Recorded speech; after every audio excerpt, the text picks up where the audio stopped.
Hey everybody, it's Matt Mayoko checking in. Have a little bit of a downtime here on my flight back to San Francisco. So I just wanted to check in with some more thoughts on the 49ers 38 to 10 loss to the Green Bay Packers. And man, it was an ugly one. By now, you probably know all the numbers. Third worst loss in the Kyle Shanahan, John Lynch era. The others were back in 2017 and 2018 when the 49ers were just simply a bad football team. And the 38 points allowed to the Packers on Sunday was the most points they've given up since 2020. We all remember that season, kind of that failed season after the Super Bowl year.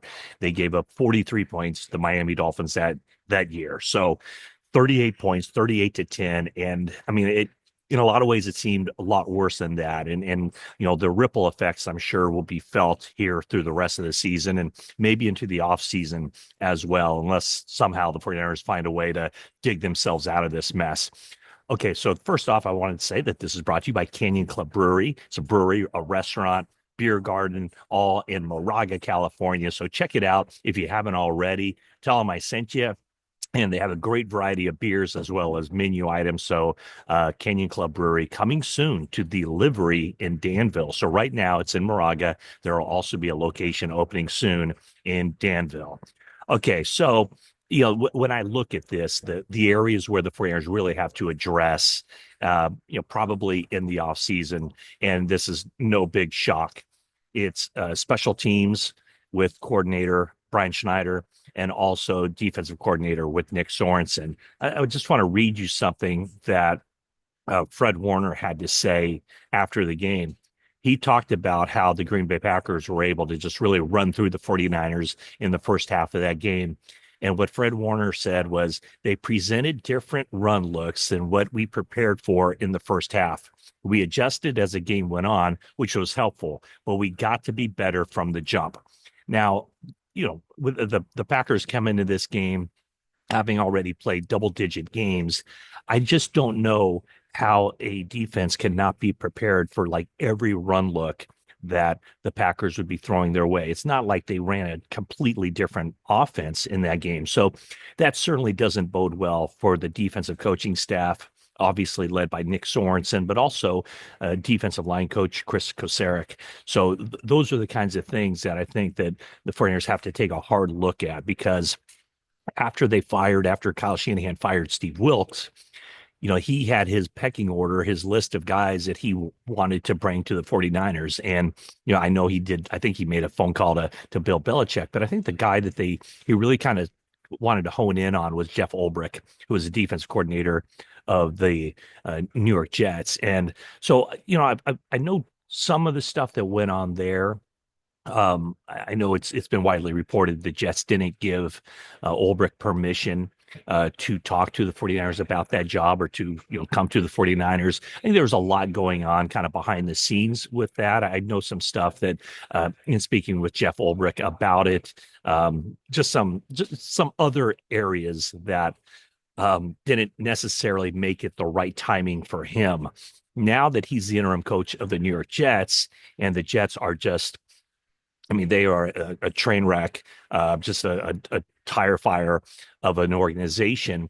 And there's, I would think, virtually no chance that Jeff Ulbrich will be back with the Jets. So I would think that if Kyle Shanahan decides a change is needed, and at this point it's hard to fathom that a change won't be needed, I would say that Jeff Ulbrich is at the very top of that list. Now, I'm sure he would get a lot of attention around the league, but that's an eye to keep an eye on. Jeff Ulbrich, former 49ers linebacker, Bay Area native and all that. And he did a good job with the Jets defense, but now as the interim coach taking over for Robert Saleh, I just don't know that there's any future there for him.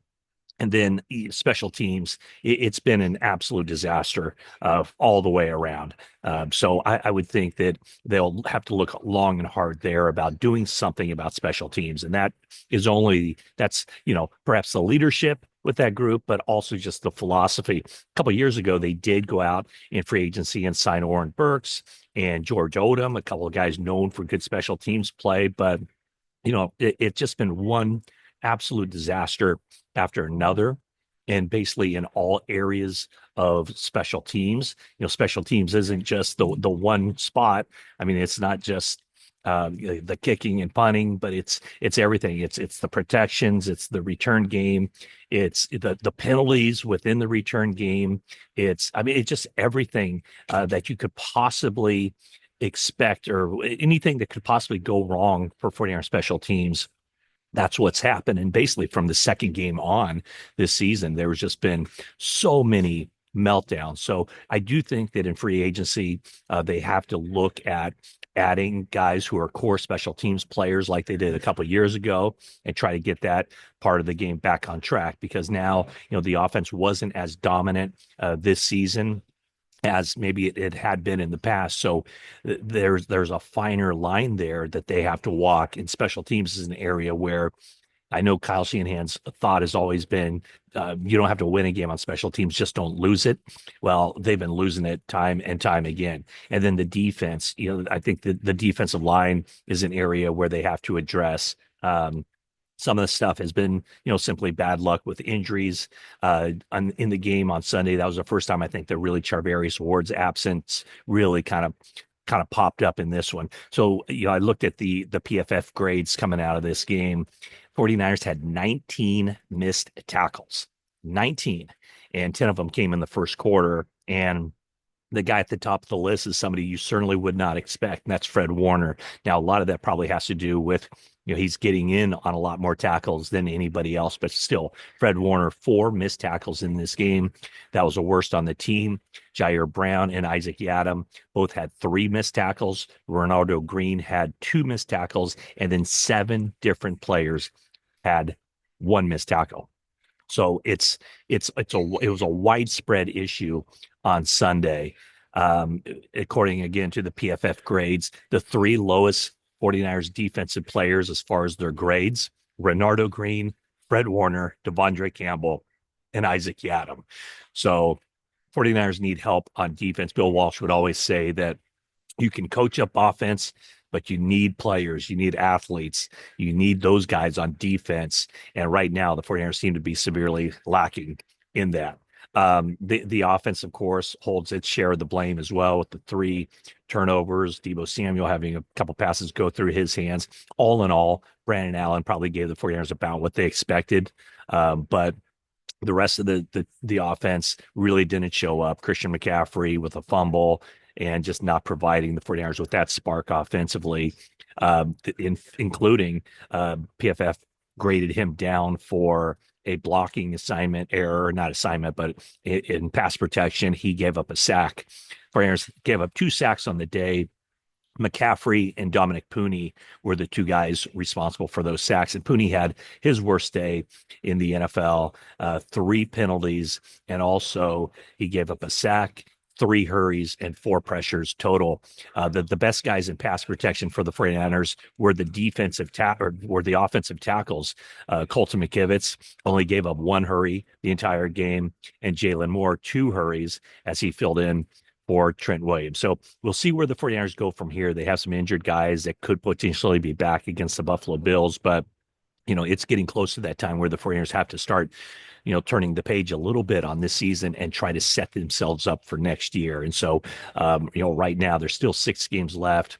Maybe my opinion will change, and it's up to the players and the coaches to, finish this season strong, because at this point, I think everybody's kind of in self-preservation mode and trying to get a job for next year. So some things could change, but right now it really looks like probably the best mode of operation for the 49ers is just try to get the pieces in line for the 2025 season, because I think it was pretty obvious from the get-go that 2024 was going nowhere. We saw it in the offseason with kind of just a strange offseason in so many different ways that we've been talking about for a long time.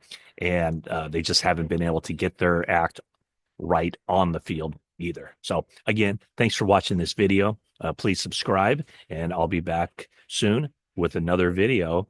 That's it for now.